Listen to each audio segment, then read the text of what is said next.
여러분, 요즘 국회 입법을 보면 막장이 따로 없죠. 그냥 만드는 게 막장이에요. 만드는 게. 작년에 임대차 보호 입법을 통과시킬 때도 나흘 만에 입법에서부터 시행까지 다 이루어졌습니다. 제가 기자 생활을 한 30년 가까이 했는데요. 기자 생활하면서 그 처음 봤다고 말씀을 드렸어요. 그만큼 그냥 이념적으로 맞다 싶으면 그게 시장이나 현장에서 어떻게 반응을 하든 필요 없습니다. 그냥 밀어붙입니다. 그래서 제가 막장입법이란 말을 썼거든요. 그런데 이번에 가덕도 신공항 특별법도 마찬가지입니다. 가덕도 신공항 특별법도요. 여러분, 구체적인 입지가 정해졌습니까? 건설 계획이 정해졌습니까? 아무것도 정하지 않았어요. 그냥 가덕도다 이 정도가 정해졌는데 그 법안이 국회를 통과했습니다. 국회를. 아니 세상에 이게 무슨 법이 이런 법이 다 있습니까? 돈이 엄청나게 들어가는 법이잖아요. 그러면 이게 국가의 어떤 큰 사업이에요. 국가 사업 정도가 되면 뭐든지 예민하고 또 신중하게 평가하고요. 거기에 대한 정확한 분석이 필요합니다. 그런데 그렇지 않고 무조건 지금이잖아요. 무조건. 쉽게 말하면 닥치고 선거입니다. 닥치고 선거. 여러분, 이게 국토부에서는요. 또 기재부에서는요. 법무부에서는요. 나중에 문책당할 것을 우려해서 반대 입장을 분명히 표명을 했습니다. 그런데도 불구하고 이낙연 민주당 대표는요. 국회가 법을 만들면 정부는 따르는 게 당연하다. 이게 완전히 국회 독선주의예요. 180석의 어떤 위력으로 계속 밀어붙인다는 겁니다. 게다가 선거가 목전인데 불법이니 뭐니 따지지 말라는 겁니다. 무조건 시키면 시키는 대로 하라는 이야기예요.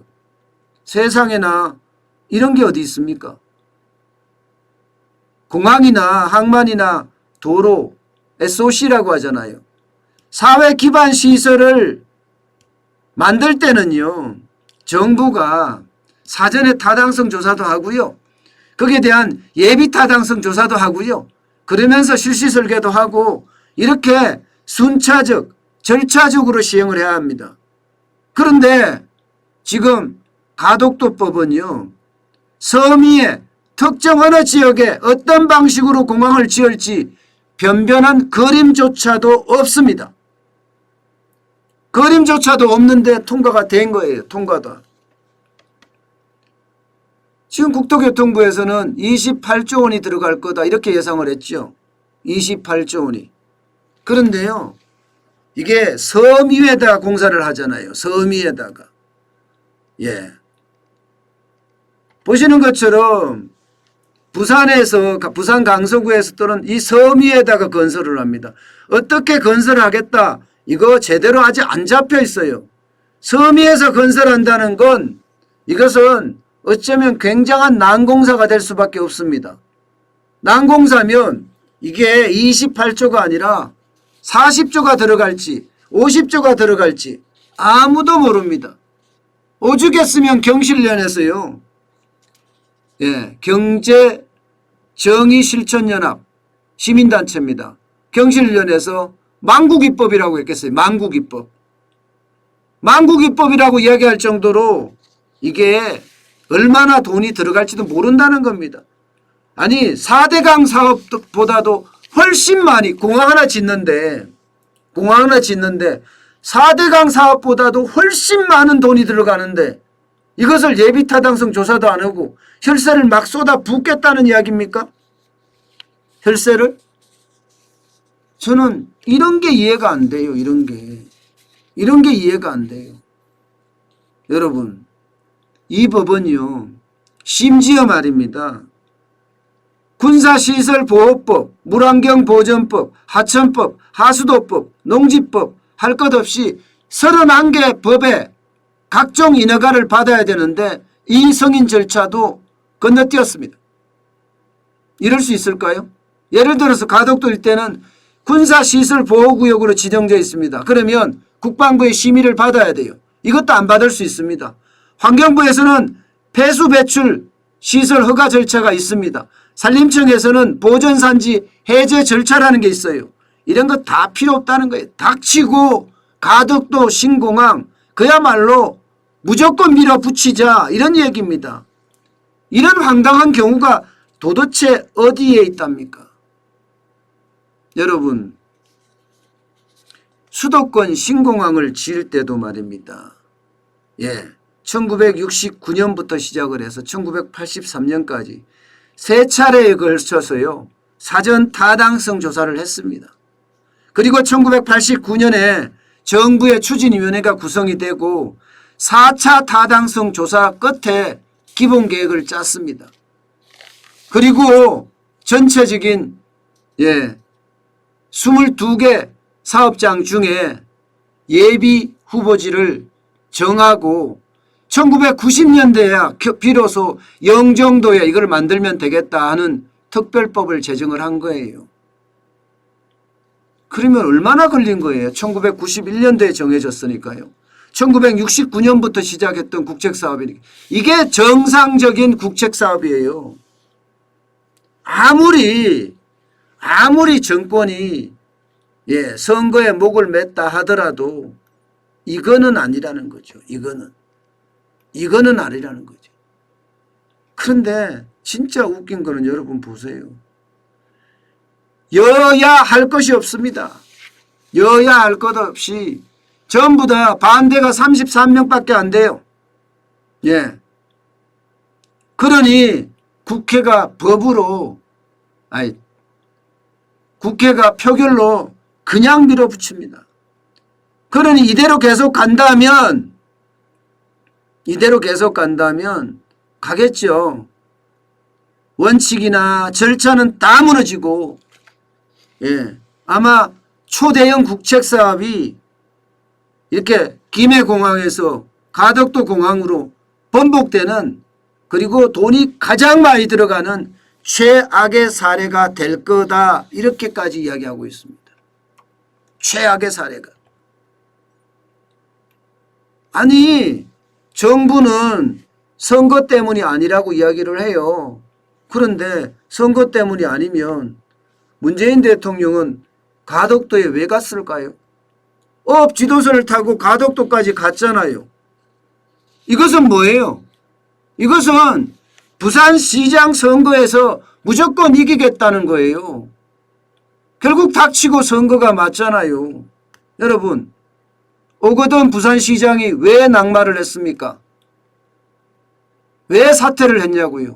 성추문 때문입니다. 민주당은 그동안 뭐라고 이야기했습니까? 이런 성추문이나 이런 문제를 저지르면 쉽게 말하면 공천하지 않겠다. 문재인 대통령 본인이 이야기했던 거예요. 본인이. 그런데 이 자리에 가서 뭐라고 했습니까? 가덕도 업 지도선에서 가슴이 뛴다고요? 한 나라의 국가 지도자가 이렇게 편향돼서 되겠어요? 공무원들도 갈팡질팡하고 있고, 그러니 가덕도 신공항은요, 쉽게 말하면 국가 100년 대계를 위한 선택이 아니라 최소한의 안정성조차도 검증되지 않은 날림 정책이다. 결국 이 정책 때문에 아마 다른 곳에서도 이런 선거를 위한 공약들 줄줄이 나올 거다. 대통령 선거가 내년 3월인데 어떻게 하든 지금 이기겠다. 닥치고 선거 아닙니까? 닥치고 선거. 그렇게까지 나올 정도면 국가 재정이 펑크가 나든지 말든지, 국민 여론이 갈라지든지 말든지, 선거만 이기겠다는 생각 아니겠습니까? 실제로 가덕도 신공항 이렇게 하고 나니까요. 여론이 바뀌었어요. 부산 여론이 바뀌었다고요. 더불어민주당으로. 참 그거를 보면요. 아유 창피하고 또 안타깝고 안타깝습니다. 서울시장도 성추문 때문에 나가 떨어지는 건데 그 자리에 그동안 안 하겠다는 공천을 안 하겠다는 사람들이 말 바꿔서 공천 다 하고 이제 겁나나 보죠. 뭐 겁나나 보죠. 저는 가장 크게 문제가 될 것이 결국은 여러분 이 선거 때문에 우리가 베네수엘라로 갈까 걱정된다는 사실이에요. 베네수엘라를 닮은 대한민국 플러스 베네수엘라. 이게 베네수엘라거든요. 그렇게 갈 수밖에 없는 그런 상태입니다. 여러분 그리스가 왜 저렇게 됐습니까?